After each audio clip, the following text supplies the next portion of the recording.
मैं बातचीत करूंगा। ऑल ओवर इंडिया ये ट्रेनिंग हो रही है। हमारा बातचीत का मकसद समझिए आप। हमारी बातचीत का मकसद साफ है। हमें अपने देश को फिर से सोने की चिड़िया बनाना है। हमें अपने देश को फिर से क्या बनाना है? सोने की चिड़िया। डेवलप्ड कंट्री, विकसित देश। विकसित देश, आर्थिक रूप से समृद्ध। सांस्कृतिक रूप से तो हम पहले से ही समृद्ध हैं। आर्थिक रूप से पिछड़ गए। पिछड़े अभी पिछले 400 सालों 300 सालों में। उससे पहले पूरी दुनिया में 90% कंजम्पशन जो होता वो मेड इन इंडिया होता। यानी आज से 300 साल पहले अगर आप यूरोप जाते, इजिप्ट जाते, अफ्रीका जाते या किसी भी देश में जाते, तो वहां आपको जो भी मिलता वो मेड इन इंडिया होता। We were big exporters. लेकिन उसके बाद ब्रिटिशर्स आए, ईस्ट इंडिया कंपनी आई, और ईस्ट इंडिया कंपनी एक ड्रीम लेकर के आई कि भारत के लोगों को मेड इन इंडिया की जगह made in England product sale किया जाए, जिससे इंग्लैंड में रोजगार मिले लोगों को, क्योंकि वहां कोई रोजगार नहीं था, तो इंग्लैंड के लोगों को रोजगार मिले। और भारत इतना बड़ा देश है, खूब कंजम्पशन करेगा तो इंग्लैंड की इकोनॉमिक तरक्की हो जाएगी। और भारत तो सोने की चिड़िया है ही, तो कोई दिक्कत ही नहीं है। हम जितना चाहें भारत से निचोड़ते जाएंगे। वो 300 सालों तक भारत में रहे। हर साल लूट लूट के जहाज भर भर के इंग्लैंड ले जाते। और उसके बाद जब भारत को छोड़ के भी गए, तो भी उनके मन में यही ख्वाहिश रही कि भारत के लोग मेड इन इंग्लैंड प्रोडक्ट्स खरीदें, मेड इन इंग्लैंड प्रोडक्ट खरीदें, इंग्लैंड की संस्कृति को अडॉप्ट करें। और इसलिए इन्होंने भारत के अंदर ऐसी एजुकेशन सिस्टम डालने की कोशिश की कि भारत कहने को भले आजाद हो जाए, लेकिन भारत हमेशा के लिए गुलाम रहे। गुलामियत कहां से होती है? माइंड से, सांस्कृतिक रूप से। ठीक है ना? आज इंग्लैंड की ईस्ट इंडिया कंपनी के लोग जिन सपनों को लेकर के आए थे, वो सपने साकार हो गए, कुछ सीमा तक साकार हो गए।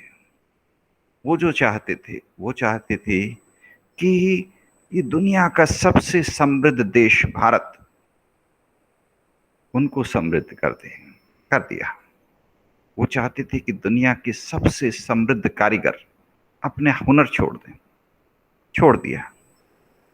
वो चाहते थे कि दुनिया के सबसे बेहतरीन कलाकार, हस्तशिल्पी अपना काम छोड़ दें, और भारत के लोग मेड इन इंग्लैंड प्रोडक्ट खरीदें। हो गया। भारत के दुनिया के सबसे बेहतरीन हस्तशिल्पी कटोरे लेके सड़क पे खड़े हो गए। भारत के दुनिया के सबसे बेहतरीन कलाकार सड़कों पे आ गए। उन्होंने अपना काम छोड़ दिया। वे आज लाइन में लगे हैं। इंग्लैंड, ईस्ट इंडिया कंपनी वाले वापस इंग्लैंड चले गए। ईस्ट इंडिया कंपनी के लोगों ने अपना लक्ष्य हासिल कर लिया, वो चले गए वापस। उन्होंने भारत के सबसे, दुनिया के सबसे बेहतरीन वैज्ञानिकों को बैकवर्ड कम्युनिटीज का टैग दे दिया, और वो आज भी चल रहा है। वो आज भी चल रहा है, और बड़े फक्र से लोग बोलते हैं। मतलब आप ये सोचिए, सोचने में भी बड़ा अजीब लगता है कि अरे मुझे इस बात का फक्र किस बात का होगा कि मैं अपने आप को बैकवर्ड कास्ट कहूंगा, लेकिन इस बात में सबसे ज्यादा फक्र होता है लोगों को, क्योंकि ये तमगा अंग्रेजों ने भारतीय लोगों को दिया। आज आजादी के इतने सालों के बाद भी हम लोगों की आंख नहीं खुली है।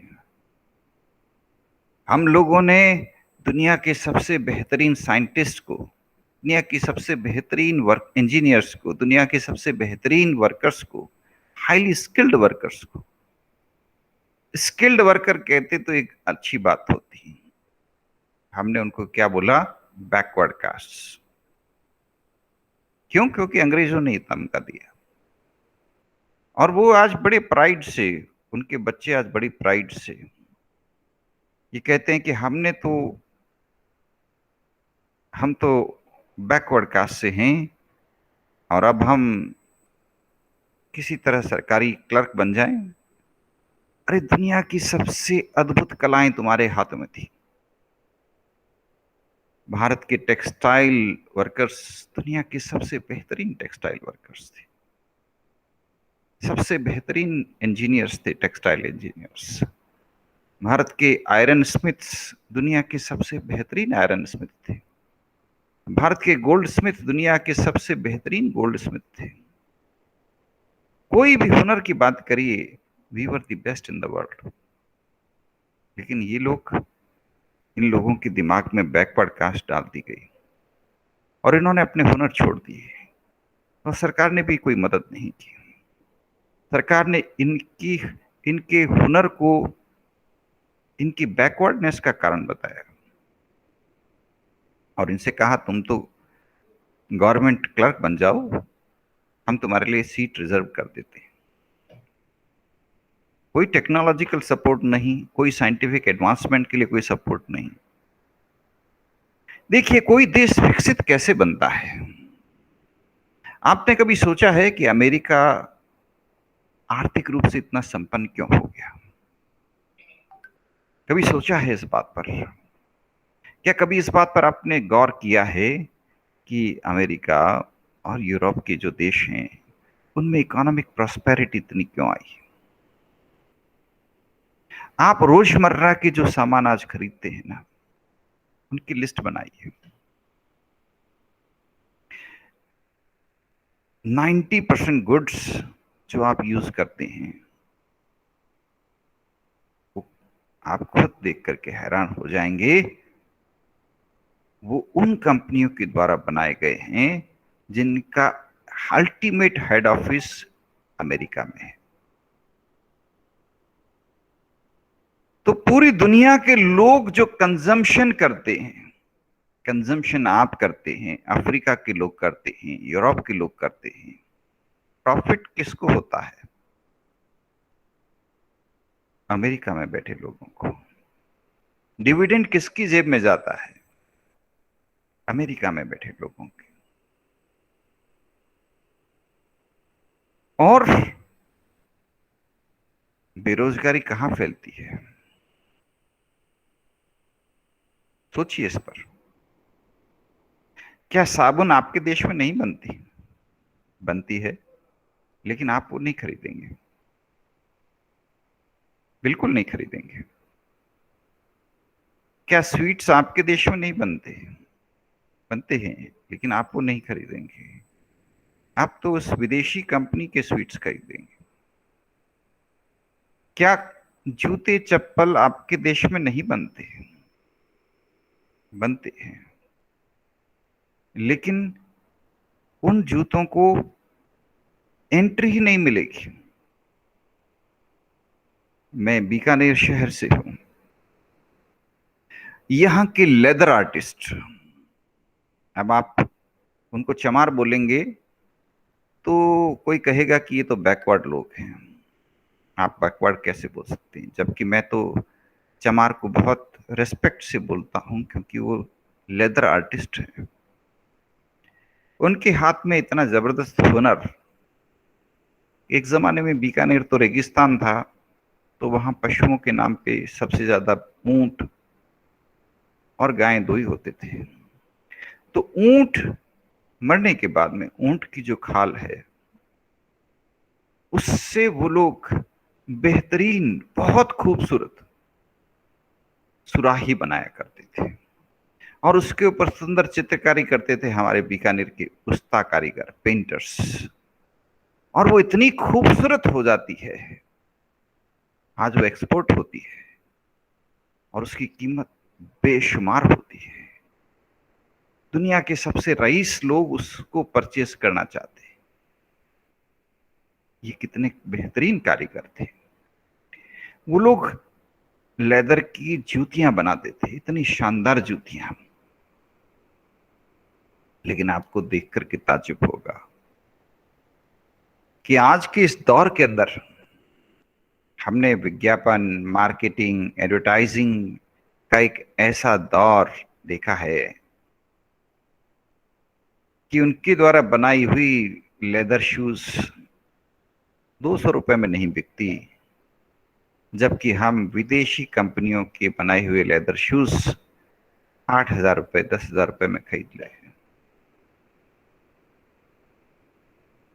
तो ये जो वक्त का दौर बदला है, इसके साथ एक समय था 300 साल पहले, जब पूरी दुनिया में कहीं पर भी व्यक्ति कंजम्पशन करते तो पैसा रोटेट होकर के घूमते घूमते भारत में आता था।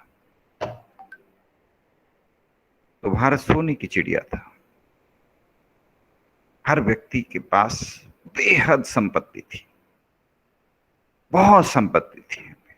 वास्को डी गामा जब भारत पहली बार आया तो चक्कर रह गया। उसने जाकर के अपने देश में बताया कि यहां तो कोई गरीब है ही नहीं, बहुत संपत्ति है भारत में। क्योंकि दुनिया में हर कंट्री में, किसी भी देश में लोग कुछ भी कंजम्पशन करते तो मेड इन इंडिया होता।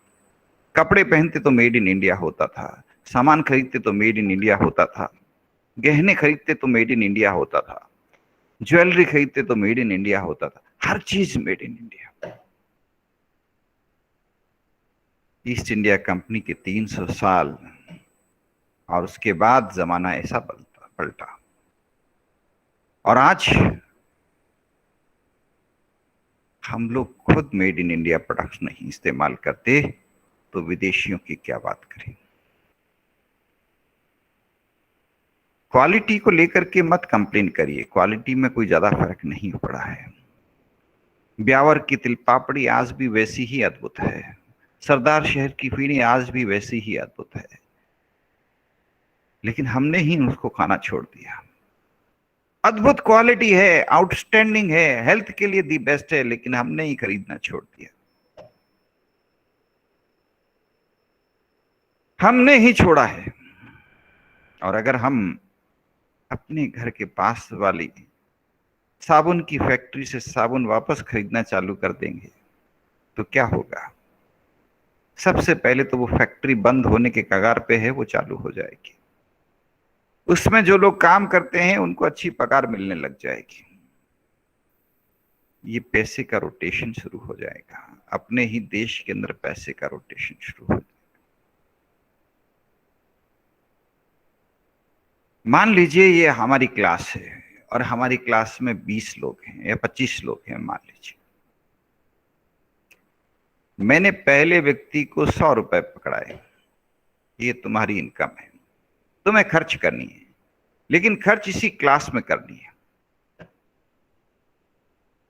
तो क्या होगा? राम को मैंने 100 रुपए दिए, राम शाम को देगा, क्लास में ही है। शाम मोहन को देगा, मोहन अनु जी को देगी, अनु जी अंजू जी को देगी, अंशु जी मनीष जी को देंगे, मनीष जी कनिका जी को देंगे। पूरी क्लास में रोटेट होते रहेंगे। अब मैं आपसे पूछूंगा कि बताओ क्लास की जीडीपी कितनी है, तो आप मुझे क्या कहोगे कि सर हर एक की 100 रुपए इनकम हो गई ना? हर एक की 100 रुपए इनकम हो गई ना? 25 लोग हैं तो क्लास की जीडीपी कितनी हो गई? 2500 रुपए, क्योंकि पैसा सबके बीच रोटेट हुआ ना। लेकिन अब मैं बोलूं कि मैंने इस क्लास में पहले स्टूडेंट को 100 रुपए पकड़ाए और वो तो ब्रांडेड प्रोडक्ट्स खरीदता है। उसने कहा मैं क्लास में से खरीदूंगा ही नहीं, ये मेरी क्लास से मैं खरीदूंगा ही नहीं, मैं तो ये 100 रुपए बाहर दूंगा। अब उसने 100 रुपए से सीधा क्लास के बाहर जाकर के खर्च कर दिया। अब क्लास के बाकी लोगों के पास तो आया ही नहीं कुछ। तो अब मैं पूछता हूं, बताओ क्लास की जीडीपी कितनी है?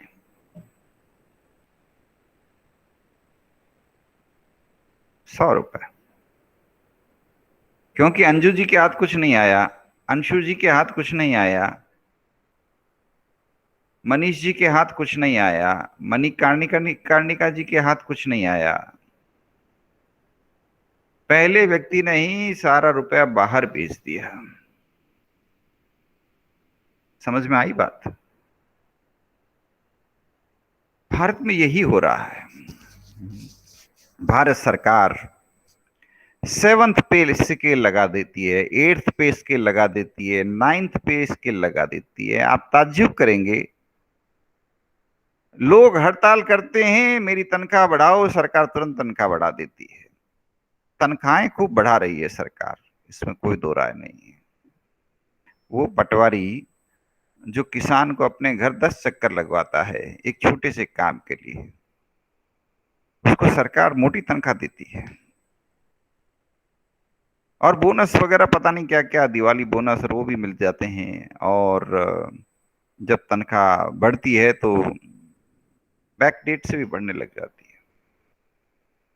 तो उसको अच्छी तनख्वाह मिलती है, अच्छी बात है, हम सबको खुश होना चाहिए। सरकार उनको तगड़ी तनख्वाह देती है। सरकार सोचती है कि ये हमारी क्लास है, इस क्लास को हम 1 लाख रुपए दे देते हैं इस बार, चलो ठीक है। अब ये घूमेगा पूरे देश के अंदर तो हर एक व्यक्ति की इनकम बढ़ जाएगी ना। अभी मैंने आपसे कहा था कि 100 रुपए डाले हैं और 25 लोग हैं, तो थोड़ी ही देर में पैसा रोटेट होते 2500 रुपए जीडीपी बना दिया आपने। लेकिन होता क्या है कि सरकार तो उसको 1 लाख रुपए देती है, लेकिन वो क्या करता है? क्या वो अपने पड़ोस की दुकान से कोई सामान खरीदता है? नहीं। क्या वो अपने पड़ोस की दुकानदार से कोई सामान खरीदता है? नहीं खरीदता। वो तो सीधा विदेशी कंपनी के ब्रांडेड शोरूम में जाता है, जरूरत हो चाहे नहीं हो। वो ईएमआई या जैसे भी बैठा उससे, वो तो 50 लाख रुपए की कार खरीद के ले आता है घर पे। सरकार ने पैसा पंप किया था कि चलो इसको 1 लाख रुपए देते हैं, अब ये किसी पड़ोस की दुकानदार, पड़ोस के किसान से सामान खरीदेगा, वो किसान किसी दूसरे से सामान खरीदेगा, वो सामान किसी और से खरीदेगा, पूरे देश की जीडीपी बढ़ जाएगी। लेकिन ऐसा कहाँ हुआ? इधर 1 लाख रुपए पंप किए, उधर उस तो सीधा विदेशी कंपनी की दुकान शोरूम पे जाता है, वहां से ब्रांडेड नई नई कार खरीद के ले आता है, खत्म। पैसा सीधा 1 लाख भारत से बाहर चला जाता है। आप सोचिए, खुद इस बात पर सोचिए कि वो किसान जो माथे पे हाथ धर के बैठा है, वो रबड़ी बेचने वाला जिससे अब कोई रबड़ी खरीदता नहीं है, वो पान बेचने वाला जो अपने माथे पे हाथ धर के बैठा है कि पहले दिन में 100 पान बेच देता था, अब तो 10 ही पान बिक रहे। लोगों ने पान खाना ही बंद कर दिया। कैसे गुजारा चलाऊं अपने परिवार का? तो पैसे का रोटेशन भारत से बाहर हो रहा है दोस्तों, तो फिर देश के अंदर विकास कैसे होगा? देश की अर्थव्यवस्था, देश की अर्थव्यवस्था को समझने के लिए पैसे के रोटेशन को समझो। हमें कुछ ऐसा करना है कि हमारे देश के अंदर पैसे का रोटेशन बने। हम सभी लोग रिस्पॉन्सिबल परचेज करें, रिस्पॉन्सिबली परचेज करें, जिम्मेदारी के साथ। कभी जरूरत पड़े तो विदेशी सामान भी खरीदें, लेकिन जहां जितना मौका मिले, जितनी संभव हो, अपने नेक्स्ट डोर के शोरूम से दुकान खरीदो ना, अपने नेक्स्ट डोर मैन्युफैक्चरर को सपोर्ट करो ना। आप अपने नेक्स्ट डोर मैन्युफैक्चरर को सपोर्ट करोगे तो आप कितनी बड़ी सेवा करोगे देश की। देखिए, आपने एक कहानी सुनी होगी कि एक कांच का बड़ा सारा बेस था, एग्जीबिशन में रखा हुआ था। वैसे कई बेस थे, दूसरे देशों कई देशों ने अपने अपने बेस रखे थे, उन पे ढक्कन लगा रखा था। भारत की तरफ से भी कांच का एक बेस रखा हुआ था और उसमें कॉकरोचेस बैठे थे, लेकिन ऊपर कोई ढक्कन नहीं था। तो किसी ने पूछ लिया कि भैया ऊपर ढक्कन तो लगाओ ना, ये कॉकरोच निकल जाएंगे। तो कोई समझदार व्यक्ति पास में खड़ा था, उसने बताया ये भारतीय है, शुद्ध भारतीय। एक कॉकरोच निकलने की कोशिश करेगा, 10 लोग उसकी टांग पकड़ के उसको नीचे पटक देंगे,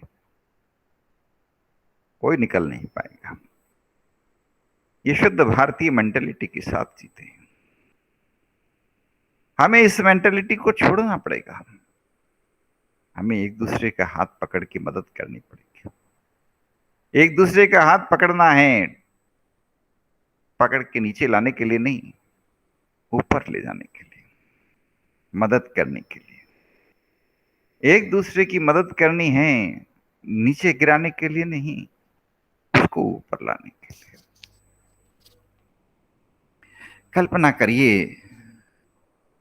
हमारा देश फिर से सोने की चिड़िया बन जाए, कितना अच्छा हो जाए। हम कल्पना तो कर सकते हैं ना, हम कल्पना करेंगे। आज का विज्ञान क्या कहता है, आज का मनोविज्ञान क्या कहता है। आप जो कल्पना करेंगे वो भविष्य निश्चित है, बनेगा बनेगा, सर्टेन। आप कल्पना करिए, आप इमेजिन करिए, आप जो इमेजिन करेंगे वो करके हो दिखाएंगे, वो होएगा होएगा। तो दोस्तों, अगर मुझे सपने ही देखने का अधिकार है तो फिर मैं एक ऐसे देश के सपने देखूं ना जो बुलंदियों पर हो। मैं अपने चारों तरफ खुशहाली ही खुशहाली इमेजिन करूं, कल्पना करूं। मैं ये इमेजिन करूं कि अभी जहां मैं चारों तरफ स्लम्स ही स्लम्स देख रहा हूं, वहां बड़े खूबसूरत मकान हो, लोग बड़े आनंद से रह रहे हैं, हर चेहरे पर मुस्कुराहट। जहां अभी हर एक माथे पर सलवटें नजर आ रही है, उदासी नजर आ रही है, वहां हर चेहरे पर मुस्कुराहट नजर आ रही है, हंसते खिलखिलाते चेहरे नजर आए। तो ये बातें मैं इमेजिन कर सकता हूं। यस, तो अगर मैं इमेजिन कर सकता हूं तो ऐसा संभव भी है। What can be imagined can be implement, can happen. अगर हम कुछ इमेजिन कर सकते हैं तो that can actually happen. So we should imagine and we should pray for it. हमें इमेजिन भी करना चाहिए और हमें इसके लिए प्रे भी करना चाहिए। तो ऐसा होगा तो क्या होगा, मजा आएगा। आज नॉर्वे, स्विट्जरलैंड, स्वीडन, आयरलैंड, ये देश हैप्पीनेस इंडेक्स के टॉप पे क्यों है? सोचिए जरा,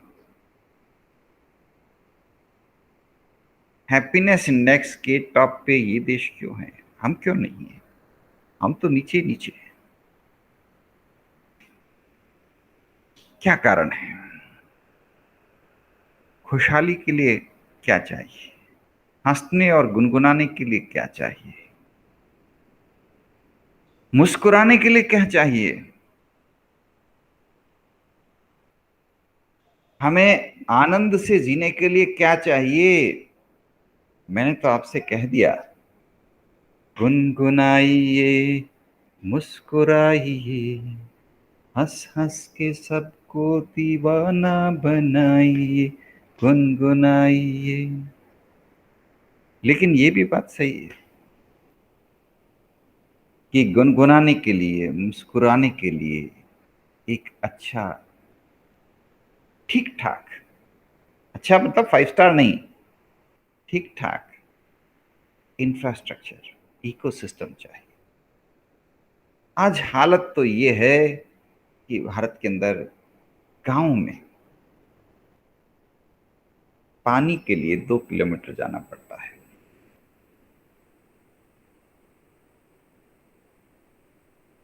राजस्थान की पनिहारियों के गाने सुने होंगे आपने। राजस्थान में पनिहारियों के बड़े गाने। पनिहारी किसको कहते हैं?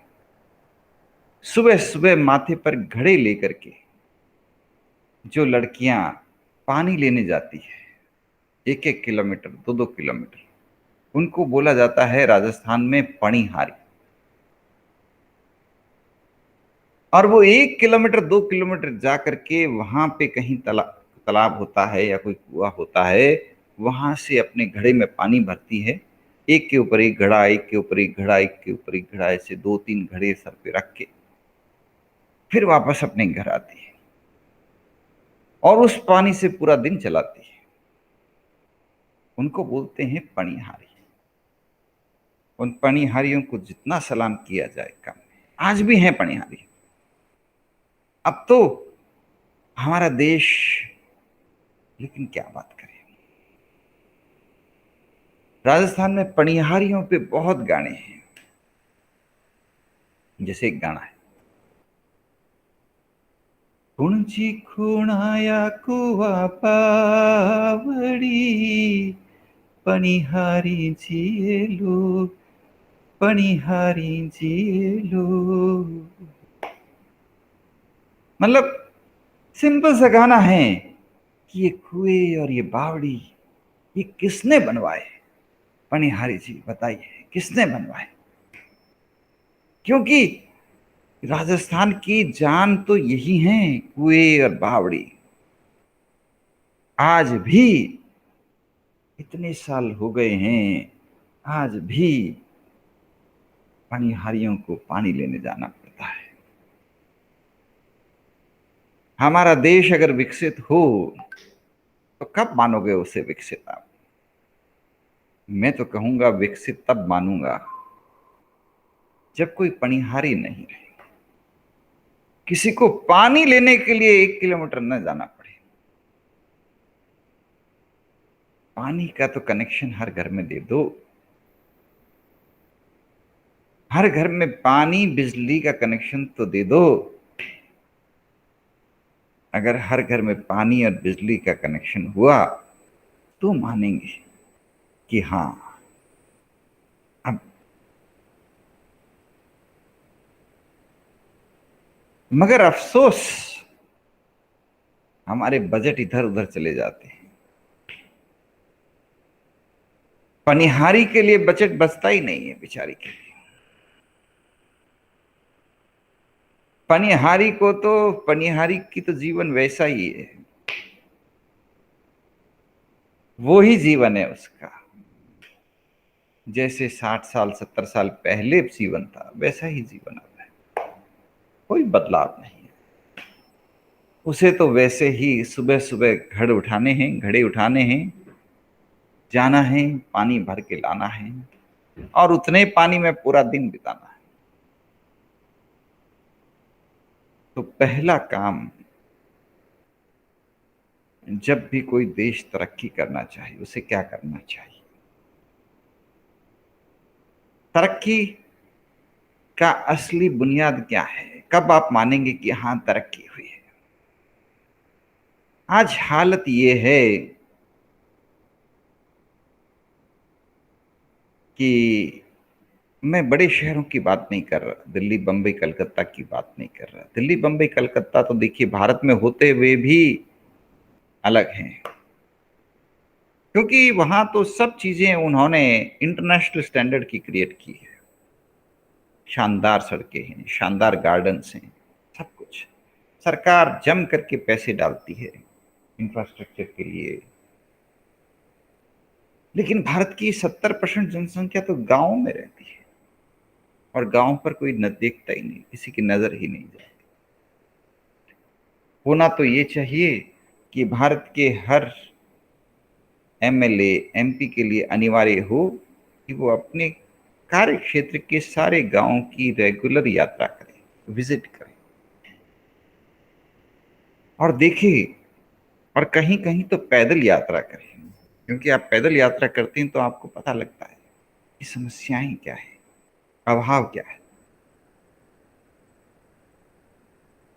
आप दूर दराज के गांव में जाएंगे, पहली बात भाई, सबसे बेसिक इंफ्रास्ट्रक्चर क्या है? स्कूल है क्या? हॉस्पिटल है क्या? पशु चिकित्सा केंद्र है क्या? पुलिस कंट्रोल रूम है क्या? ये बेसिक चीजें हैं। ये नहीं है तो फिर क्या है? पुलिस इसलिए ताकि लॉ एंड ऑर्डर बना रहे, हॉस्पिटल इसलिए कि कोई बीमार न रहे, कोई बीमार है तो उसका इलाज हो जाए, स्कूल इसलिए कि हम भविष्य बना सकें, भविष्य की दिशा तय कर सकें, भविष्य के नेतृत्व तैयार कर सकें। लेकिन सब किसी भी गांव में जाके देखिए, स्कूलें ऐसी मिलेगी जिसमें टॉयलेट ही नहीं है। अब आप ऐसी स्कूल की कल्पना करिए जिसमें एक लड़की को 5 घंटे बैठना है और स्कूल में टॉयलेट नहीं है। आप सोचिए। हॉस्पिटल ऐसी जिसमें डॉक्टर नहीं है, क्योंकि जिस डॉक्टर की पोस्टिंग होती है गांव के अंदर, वो डेपुटेशन या कोई ना कोई बहाना लेकर के शहर में चला जाता है, गांव आता ही नहीं है। डॉक्टर साहब तो सप्ताह में एक दिन ही आते हैं।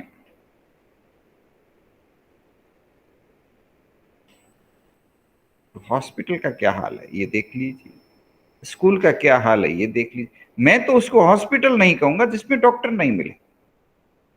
खाली ऊपर बोर्ड लगाने से क्या हुआ? आपने ऊपर बोर्ड लगा दिया प्राथमिक स्वास्थ्य केंद्र, लेकिन जो प्राथमिक स्वास्थ्य केंद्र के अंदर जिसकी नियुक्ति है वो आता ही नहीं, तो फिर कौन? अब खाली उस बिल्डिंग के लिए मैं उसको प्राथमिक स्वास्थ्य केंद्र कहूंगा क्या? मैं तो नहीं कहने वाला। अब आप कहते हो साहब पुलिस चौकी, तो पुलिस के क्या हाल है, क्या बोलेंगे भाई? जो कानून और व्यवस्था का रखवाला हो और कानून और व्यवस्था को स्थापित करे, वो पुलिस। लेकिन जो खुद बेईमानों को सपोर्ट करे उसको कैसे पुलिस बोलेंगे आप? तो ये सब चीजें हो तब तो फिर विकास की बात हो, तब तो आप कहो कि हाँ विकास शुरू हो गया है। ये बेसिक चीजें हैं। अब आप कहो कि साहब ये बेसिक चीजें कैसे बने? तो ये बेसिक चीजें बनाने के लिए आपको और हमको आवाज उठानी पड़ती है। आपको और हमको आवाज उठानी पड़ेगी, क्योंकि होता ये है, देखिए, मां भी रोने वाले बच्चे को ही दूध पिलाती है, और ये हमारे देश में यही हो रहा है कि कुछ लोग जो ज्यादा पावरफुल हैं, ज्यादा सशक्त हैं, वो बजट पूरा अपने तरफ डाइवर्ट करवा लेते हैं। मान लीजिए आप जिस शहर में हो, शहर भी छोड़ो, जिस मोहल्ले में हो, उसी मोहल्ले में किसी एमपी का, एमएलए का, या किसी चीफ मिनिस्टर का या मिनिस्टर का घर है, तो सारा बजट डाइवर्ट हो जाएगा। अब शानदार सड़कें होगी, 5 स्टार फैसिलिटी होगी, अल्ट्रा मॉडर्न चीजें होगी, सारा बजट डाइवर्ट हो। और वो जो गांव जिसके लिए वो बजट था, वो गांव तरसते रह जाएंगे, तरसते रह जाएंगे। देखिए, गलती किसकी है? गलती उन लोगों की है जो शिक्षित तो हैं लेकिन फिर भी पेन का इस्तेमाल नहीं करते। अब आप शिक्षित हैं, शिक्षा का मूल उद्देश्य क्या था? इसलिए आपको शिक्षा प्रदान की गई। भारत में 14 साल की उम्र तक के हर व्यक्ति को निःशुल्क शिक्षा प्रदान करती है सरकार की तरफ से। क्यों? ताकि कम से कम आप लोग कलम की ताकत का इस्तेमाल करो। हमें कलम की ताकत के इस्तेमाल को प्रोत्साहन देना है, न कि बंदूक की ताकत को। भारत और अफगानिस्तान में यही तो फर्क है। अफगानिस्तान में जिसे देखो हाथ में बंदूक लिए घूम रहा है, और भारत में हम आप सबसे इतना ही रिक्वेस्ट कर रहे हैं कि बंदूक नहीं, पेन से अपना काम करना है, कलम से अपना काम करना है, कीबोर्ड से अपना काम करना है। क्या करना है? अपने शहर के या अपने स्टेट के मुख्य कर्ता धर्ता कौन है? मुख्य कर्ता धर्ता मान लीजिए चीफ मिनिस्टर है, उसको एक ईमेल डालिए। उसको एक ईमेल डालिए कि ये मेरा गांव है, मेरे गांव के अंदर ये मेरी स्कूल है, ये फोटो रखिए, ये देखिए, मेरी इस स्कूल के अंदर एक भी टॉयलेट नहीं, पब्लिक टॉयलेट नहीं। मैं तो सबसे रिक्वेस्ट करता हूं, आपको भी रिक्वेस्ट कर रहा हूं कि जहां पर भी पब्लिक बिल्डिंग हो, गवर्नमेंट बिल्डिंग हो, वहां एक पब्लिक टॉयलेट एस्टेब्लिश करने के लिए सरकार को चिट्ठी लिखी। सरकार को चिट्ठी लिखी। आप चाहते हो लोग खुले में शौच न करें, और टॉयलेट कहीं मिलता नहीं है, तो लोग कहां जाएंगे? नेसेसिटी तो सबको आती है। आप वॉकिंग करते हुए किसी शहर में जा रहे हैं, या किसी अर्जेंट काम से किसी शहर में गए या गांव में गए, और कहीं पर रुकने का काम पड़ा, आप ढूंढ ढूंढ के थक जाओगे, पब्लिक टॉयलेट नहीं मिलेगा। सरकारी भवन, हर सरकारी भवन में एक पब्लिक टॉयलेट होना चाहिए। लेकिन सरकारी अधिकारी इसके लिए काम नहीं करेंगे। सरकारी अधिकारी इसके लिए काम नहीं करेंगे, इसके लिए प्रयास भी नहीं करेंगे। आप इसके लिए प्रयास करें। आप एक ईमेल डालें, एक रिक्वेस्ट लिखें। मैंने ऐसा किया है, इसीलिए मैं आपको कह रहा हूं। मैंने रिक्वेस्ट किया तो फिर हो गया, इंप्लीमेंट हुए। मैंने रिक्वेस्ट किए, जहां पर भी मुझे सरकारी बिल्डिंग नजर आई, मैंने सरकार को रिक्वेस्ट किया कि देखिए ये एक सरकारी बिल्डिंग है, इसमें कृपया करके पब्लिक टॉयलेट लगवा देवे। पब्लिक टॉयलेट बन जाएगा तो लोगों के लिए सुविधा हो जाएगी। एक सुलभ शौचालय क्रिएट करवा दो। अच्छा चलिए, बातचीत चली रही है तो मैं आपको सुलभ शौचालय की कहानी बताता हूं। भारत के किसी भी शहर में जाइए, आप रेलवे स्टेशन पे जाएंगे तो वहां आपको सुलभ शौचालय मिलेंगे। बस स्टैंड पे जाएंगे तो वहां आपको सुलभ शौचालय मिलेंगे। ये सुलभ शौचालय बड़े साफ सुथरे होते हैं, वेल मेंटेन्ड। बाकी तो आप गवर्नमेंट बिल्डिंग के अंदर किसी टॉयलेट में जा नहीं सकते, टॉयलेट के पास भी नहीं जा सकते। इतनी भयंकर दुर्गंध मारते हैं कि आपको 500 मीटर दूर से पता लग जाता है कि वहां टॉयलेट है, जा भी नहीं सकते पास में। लेकिन ये सुलभ शौचालय सब जगह साफ सुथरे स्वच्छ होते। ये क्या है सुलभ शौचालय? ये भारत का 7th वंडर है, 8th वंडर है, जो भी आपको कहो, ये एक वंडर है। क्या ये सरकार ने एस्टेब्लिश की है? नहीं। बिंदेश्वर पाठक नाम के एक व्यक्ति हैं, जिसे कहते हैं ना, देखिए एक व्यक्ति भी चाहे तो पूरी दुनिया बदल सकता है, कहते हैं ये बात। ये बात सच्ची है। ये देखिए आपके सामने बिंदेश्वर पाठक नाम के एक व्यक्ति हैं, जिनके दिमाग में एक ख्याल आया कि यार देखो, ये रेलवे स्टेशन है, एक भी साफ सुथरा टॉयलेट नहीं है। अब नेसेसिटी हर एक को होती है, कहाँ जाए, क्या करें? तो उन्होंने भारत सरकार को रिक्वेस्ट किया कि आप हमें सुलभ शौचालय चलाने की इजाजत दे दो। रेलवे स्टेशन पे, बस स्टैंड पे सरकार से इजाजत मिल गई और उस व्यक्ति ने, बिंदेश्वर पाठक ने, पूरे भारत में ये चेन शुरू कर दी। और चार्जेस क्या लेते हैं वो लोग? 5 रुपए। मान लीजिए आपने 5 रुपए वहां जमा कराए, वो 5-5 रुपए का जो कलेक्शन होता है ना, उससे वहां जो साफ सफाई, मेंटेनेंस, वहां जो कर्मचारी होते हैं उनकी जो सैलरी वगैरह सब उससे मीट आउट होती है। ऐसे व्यक्ति को सलाम करने की जरूरत है दोस्तों, ऐसे व्यक्ति को सलाम करने की जरूरत है। ऐसे व्यक्ति की कहानी हमारे टेक्स्ट बुक्स में होनी चाहिए। ऐसे व्यक्ति की कहानी हमें बच्चों को सुनानी है। हमें अपने बच्चों को ये कहानियां सुनानी है, ऐसे लोगों की कहानियां। देखिए, 2 तरह के लोग होते हैं, 3 तरह के लोग होते हैं।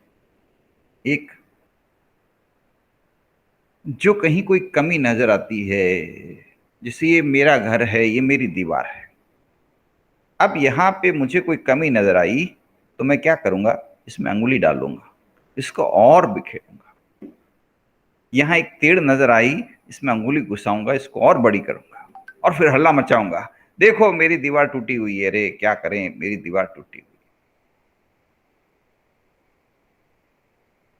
एक वो लोग होते हैं जो यहां दीवार टूटी हुई देखी और इस दीवार को टूटी हुई देखी, इसके ऊपर एक कागज चिपका देंगे ताकि नजर ना आए, पर उस टूटी हुई दीवार को ठीक करने की कोशिश नहीं करेंगे। चलने दो, मेरे टाइम पीस बीत गया, बस झमेला खत्म। और तीसरे वो लोग होते हैं जो इस दीवार को रिपेयर करते हैं, सुंदर बनाते हैं और बेहतरीन कर देते हैं। तो देश में इसी तरह के 3 लोग हैं।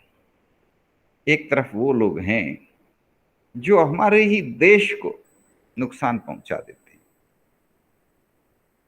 आप ताज्जुब करेंगे, हर साल हमारे देश के अंदर करोड़ों रुपए की प्रॉपर्टीज लोग जला देते हैं, बसें जला देते हैं, ट्रेनें जला देते हैं, फूंक देते हैं, पब्लिक प्रॉपर्टीज को नुकसान पहुंचा देते हैं। ऐसे लोग हैं। तो ऐसे भी लोग हैं बिंदेश्वर पाठक जैसे, जो देश को बना डालते हैं अकेले अपने दम पर। एक तरफ ऐसे लोग हैं जो हमारे ही देश की प्रॉपर्टी को, हमारी ही प्रॉपर्टी को नुकसान पहुंचा देते हैं। और एक तरफ ऐसे लोग हैं, बिंदेश्वर पाठक जैसे लोग, जो बड़ी जतन से, बड़े परिश्रम से, बड़ी मेहनत से इस देश को बना देते हैं। तो आप सोचिए, लेकिन अफसोस ये, भाई लोगों तक कहानियां किससे पहुंचती है? टीवी से, अखबारों से, सोशल मीडिया से। बिंदेश्वर पाठक की कहानी किसी को नहीं मालूम, लेकिन ये जो देश को तोड़ने वाले लोग हैं ना, देश को जलाने वाले लोग, जो देश की ही प्रॉपर्टी जला डालते हैं, फूंक डालते हैं, उनकी कहानियां सबके पास आती है, उनकी कहानियां सबको पता है। जाकर के पूछिए युवाओं से, सर्वे करिए रैंडमली, युवाओं से पूछिए, अरे भाई तुमने बिंदेश्वर पाठक का नाम सुना है क्या? नहीं सुना। अच्छा तुम ये बताओ तुमने किस किस के नाम सुने हुए? अच्छा उसका नाम, इसका नाम, इसका नाम। अरे इन लोगों ने तो हड़ताल करवाई थी, इन लोगों ने तो बसें जलवाई थी, इन लोगों ने तो ट्रेनें जलवाई थी। हाँ हाँ, इन्हीं के नाम मुझे याद है, क्योंकि इन्हीं के नाम आते हैं। दोस्तों, हम जिसका नाम लेते हैं, जिसकी कहानियां पढ़ते हैं, जिसकी चर्चा करते हैं, वैसे बन जाते हैं। जिसका नाम लेंगे वैसे बन जाएंगे। जिसकी कहानियां सुनेंगे, जिसके बारे में बात करेंगे, वैसे बन जाएंगे। दोस्तों, हम किसकी कहानियां बता रहे हैं? हम किसके चर्चे कर रहे हैं? सोचो।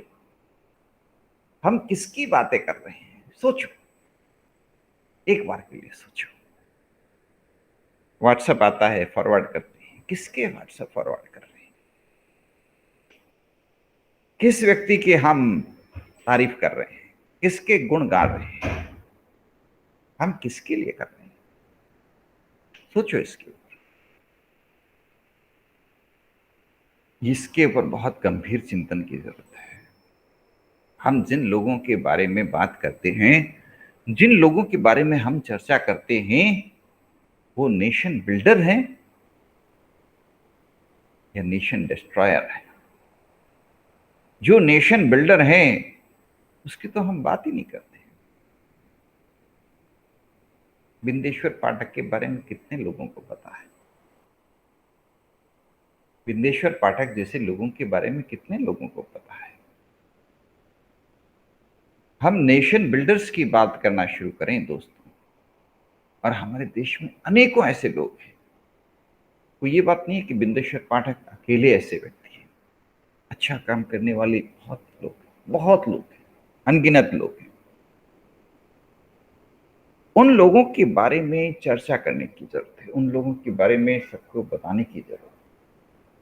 उनकी कहानियां अगली पीढ़ी तक पहुंचाने की जरूरत है। ये काम कैसे शुरू हो, कैसे करें,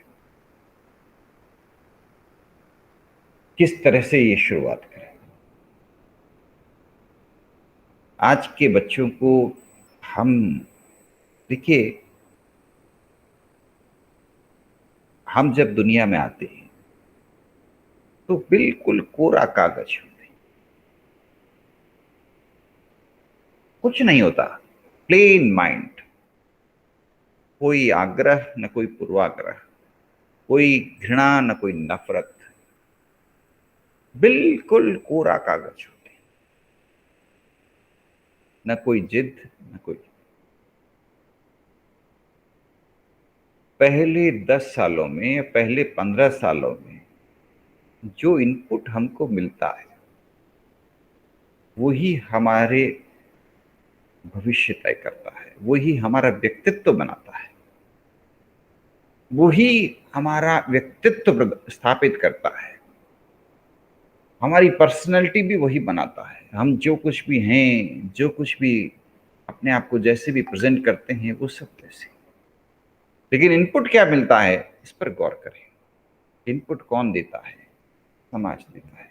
इनपुट कैसे देता है समाज, उसके ऊपर गौर करें। किस प्रकार के इनपुट्स मिल रहा है, किस प्रकार की स्टोरीज हम सुना रहे हैं बच्चों को। हम बच्चों को कैसी स्टोरीज दे रहे हैं, टीवी से बच्चों को कैसी स्टोरीज बांटी जा रही है, किस तरह की कहानियां हम सुना रहे हैं, वो बड़ा इंपॉर्टेंट, बहुत इंपॉर्टेंट रोल। हम नींव बना रहे हैं, अपना भविष्य बना रहे हैं, अपना और अपने समाज का। अगर छोटे छोटे बालक खतरनाक एनिमेशन गेम्स में बिजी हैं तो चिंता करने की बात है। वो जिस प्रकार से बटन दबा रहे हैं और शूट कर रहे हैं, उनके अंदर करुणा का भाव तो आ ही नहीं रहा। ऐसे गेम उनको मिल रहे हैं जिसमें सिर्फ मारने का ही काम है। ऐसे वीडियो गेम उनको मिल रहे हैं, मोबाइल पे ऐसे गेम मिल रहे हैं जिसमें सिर्फ मारने का काम है, बचाने का काम ही नहीं। दोस्तों, हमें तो ऐसे ऐसे देश से हैं जहां बचाना ही सबसे बड़ी प्राथमिकता रहा है, मारना नहीं। जहां प्राणी मात्र के प्रति करुणा ही सबसे ज्यादा प्राथमिकता का काम रहा है। हमने तो उस व्यक्ति को महान माना है जिसने चारों तरफ करुणा फैलाई है, दया फैलाई है, जिसने सबको बचाने की कोशिश की है। देखिए, let us reverse the policies. How do you reverse, you suggest? You have to think on these lines. Well, these are very important questions.